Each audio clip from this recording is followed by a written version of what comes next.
The bicentennial of Australia was happening in 1988.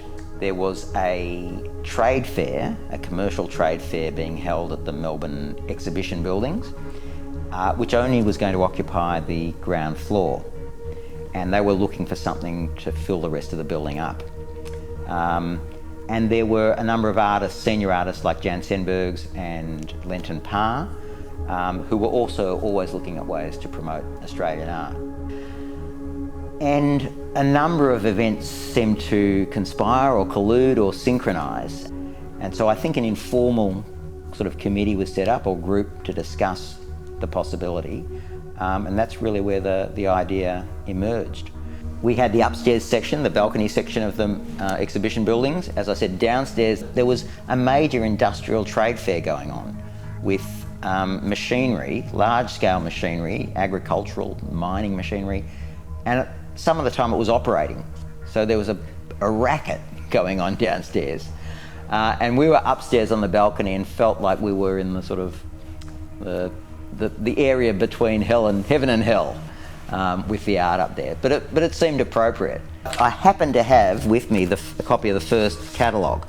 And the galleries that we're showing, the 23 of them, and I was just looking through earlier, only 5 of those galleries are still remaining. But that first group of galleries included Tolano, Stuart Gersman Galleries, ourselves, Kristen Abrahams, Hogarth Galleries, Victor Mace, Niagara, Waters Gallery, Realities, Yule Crowley, Gallery Huntley, City Gallery, which of course became Anna Schwartz Gallery, Macquarie Galleries from Sydney. I mean, Australian galleries had, you know, the great standards, Brett Whiteley, John Olsen, Jeff Smart, Tim Storia.